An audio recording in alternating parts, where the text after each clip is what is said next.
Hello. All right. So this is going to be a brief little introduction to metaphysics.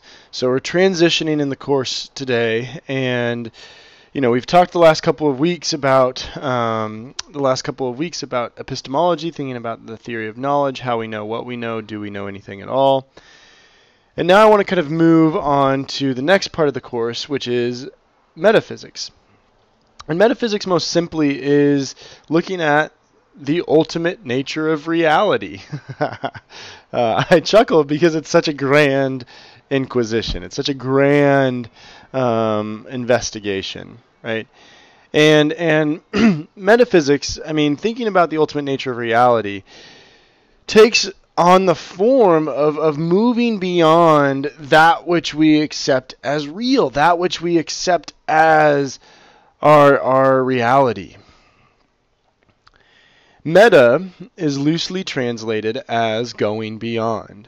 And so metaphysics, right, is going beyond the physical, going beyond that which we just assume, that which we experience, that which we take for granted, that which we wake up to in the morning, we navigate through our worlds, and that's all we really kind of think of as reality. But metaphysics is the study that gets kind of trippy, that gets kind of out there, that really kind of challenges a lot of those assumptions by which we navigate our daily worlds on. Okay? And so the next 3-ish weeks, we're going to be looking at metaphysical questions, and they're going to be in differing kind of areas. We're going to start this week by looking at Plato, because that's kind of where metaphysics begins. In a sense, other philosophers would disagree with that claim.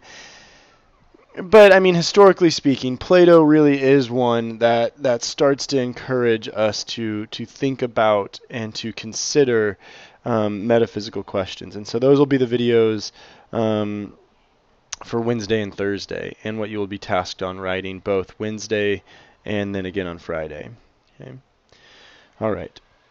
So metaphysics, right? Looking at the ultimate nature of reality and thinking about, well, what are some metaphysical questions by which we can engage in? And some of the questions that we'll be looking at in the coming weeks we'll be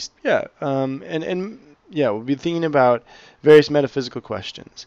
And again, I think these questions are those that are kind of trippy, that are out there, that you might be having when you're with friends late at night, sitting around a table, sitting around a campfire, and you're talking about, what does all this mean? Or are we alone in the universe? Does it matter if we're alone in the universe? How do we explain all of these questions of metaphysical nature?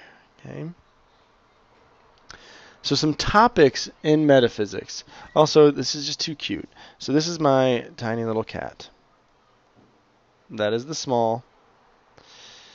That is her name, the Small. Hi, Small. She loves metaphysics. She is a metaphysician if I've ever seen one. Okay. All right. So that's a little treat if you actually watch these videos. Okay, you get to see my cat. All right. So topics in metaphysics. Okay. And one that we're going to be paying a lot of attention to, because I'm personally really interested in it, is the notion of identity. Okay. And thinking about identity as it relates to, well, what does it mean to have an identity? Right? And moreover, personally speaking, metaphysically speaking, am I the same person as I was when I was 3 years old? I don't have a memory of being 3, right? I don't have a memory of being 3, but yet there's something within me, metaphysically speaking, that I would like to say, yeah, the 3-year-old Bryce and me today, yeah, we're the same. We're different. Very much so, physically, mentally, psychologically, right? There are so many differences. But yet, I am still the same as 3-year-old Bryce, right? Well, what is it, metaphysically speaking, that accounts for that change, that constancy, that substance, right? What is it that endures through time that can allow me to say, years and years beyond being 3 years old, that I'm still the same as I was when I was 3. Right? Moreover, right, and this is kind of a general philosophical question that we'll engage with Plato, but how can things stay the same but yet be in constant change? Right? How can permanence but constant change be reconciled? Okay? What is it that allows for that to exist? Right? The fact that we are always changing, but yet always have some sort of sameness throughout time. Okay? And that's a hard question. Plato's going to give us a response. We'll find out whether or not you find it convincing. Plato will give us a response. But how do things stay the same yet be in constant change? Okay, and that kind of encapsulates various metaphysical questions, right? This notion of identity, notion of change, notion of constancy. What are the substances that allow me to exist through time? Is it just biological, blood, bones, organ development? Or is, again, there's something more there, right? And especially, just let's keep getting trippy because it's metaphysics. And especially, I think we're all familiar with that notion that every 7 years, right, all of the cells in our body have regenerated, so no cell is ever the same.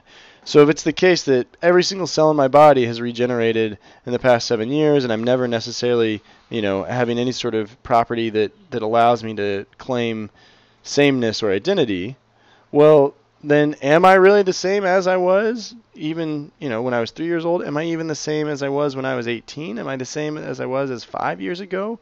Right? It's a hard question. Okay? It's a hard question. Other metaphysical topics include the nature of time, right? And that kind of wraps up in this notion of change.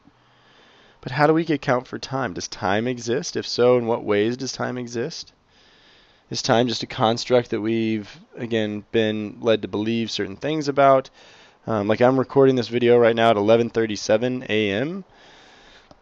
Does that even matter? Does it matter that that's the case, or is it just arbitrary? Right? How do we account for time? Metaphysical questions on the nature of the universe, right? Is the universe all that there is? If are we all that we are, right? And obviously some of those questions can lend favor to, or at least engage with, religious questions. And there's undoubtedly overlap between some metaphysical explanations and religious explanations, or they also can be contradictory, right? But how do we explain the world within which we live in that kind of, metaphysical way?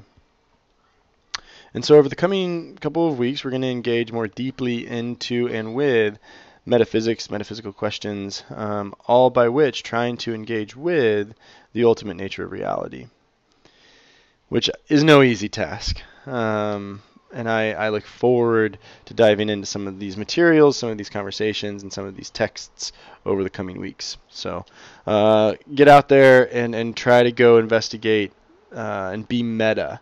Right? And this was actually something that I say in my classes, but I've always tried to get students to, especially there's like this bro culture, right?